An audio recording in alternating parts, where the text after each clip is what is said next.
Olá, crianças! Vocês lembram que eu estive aqui contando a historinha dos 3 porquinhos que a professora Elis pediu? Então, vocês acreditam que o lobo ficou sabendo e não gostou nada dessa história? Ele disse que ninguém sabe ao certo o que aconteceu naquele dia, porque ninguém ouviu a versão dele, que nós só ouvimos a versão dos 3 porquinhos, que essa história de lobo mau é tudo invenção. E o nome verdadeiro dele é Alexandre T. Lobo, Alex, e que tudo não passou de um terrível mal-entendido entre um espirro e uma xícara de açúcar. Vamos ouvir então a versão do lobo, a verdadeira história dos 3 porquinhos. No tempo do Era uma Vez, o lobo estava fazendo um bolo de aniversário para sua querida e amada vovozinha. Ele estava muito resfriado nesse dia. No meio da receita, percebeu que estava faltando um ingrediente indispensável, o açúcar. E é claro, ele foi pedir para o vizinho mais próximo, que por coincidência era um porco. Ele avistou a casinha e pensou que aquele porquinho não deveria ser muito inteligente não, pois ele havia construído a casinha de palha. O lobo disse que se aproximou, bateu a porta e aquela portinha desabou. Mas ele falou que jamais entraria na casa de alguém sem ser convidado. Por isso ele chamou: Senhor Porco, o senhor está em casa? Como ninguém respondeu, ele disse que resolveu voltar para casa. De repente, veio o espirro e aquela casa de palha desmoronou. No meio daquela palha toda, ele disse que estava o porquinho Mortinho da Silva, que para não desperdiçar aquele bacon, ele comeu o porco.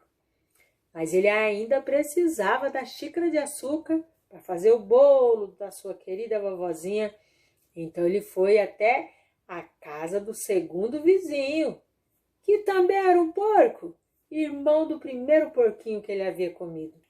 Ele viu a casinha e pensou que aquele porquinho era um pouquinho mais inteligente que o primeiro, pois ele havia construído a casinha de madeira. O lobo disse que se aproximou e chamou: Senhor Porco, o senhor está em casa? E o porquinho respondeu: Vai embora, lobo! Eu estou fazendo a barba das minhas bochechas rechonchudas.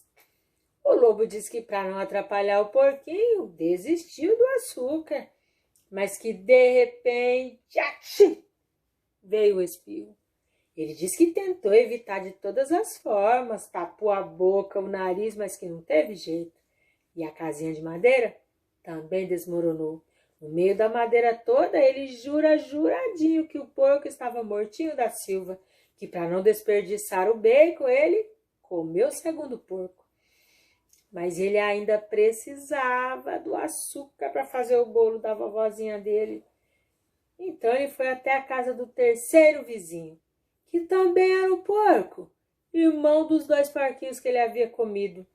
Ele viu a casinha e pensou logo que aquele deveria ser o gênio da família, pois ele havia construído a casinha de tijolos. O lobo disse que se aproximou e também chamou: Senhor Porco, o senhor está em casa? Mas dessa vez o lobo disse que esse porquinho foi muito mal educado, desaforado mesmo com ele. Vai embora, lobo malvado, não me amole mais! O lobo disse que ficou super chateado, triste mesmo, porque pensou que naquela casa poderia ter um saco de açúcar desse tamanho, que não custava nada o porco emprestar uma xicarazinha de açúcar para ele fazer o bolo da vovozinha dele. Mas tudo bem, ele desistiu, estava indo embora, pensou até em fazer um cartãozinho de aniversário no lugar do bolo, quando de repente, veio o espirro. Mas como a casa era de tijolos, ela nem se moveu. Mas lá de dentro o porquinho continuou: E eu quero que sua vovozinha se dane, lobo mau! O lobo diz que é um cara super de boa, tranquilão mesmo. Mas quando alguém fala assim da sua vovozinha, ele não admite.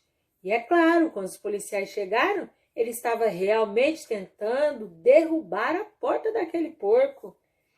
E os repórteres descobriram que ele havia comido os 2 porquinhos. Fizeram dele lobo mau. Ele diz que é inocente, que foi vítima de uma armação. Que os repórteres acharam que a história de um sujeito pedindo uma xícara de açúcar emprestada para fazer o bolo da vovozinha não teria muita graça. E então inventaram toda essa história de assoprar e derrubar a casinha. O lobo foi preso, mas ele continua querendo uma xícara de açúcar emprestada. E vocês acreditam na versão do lobo? Vocês emprestariam uma xícara de açúcar para ele?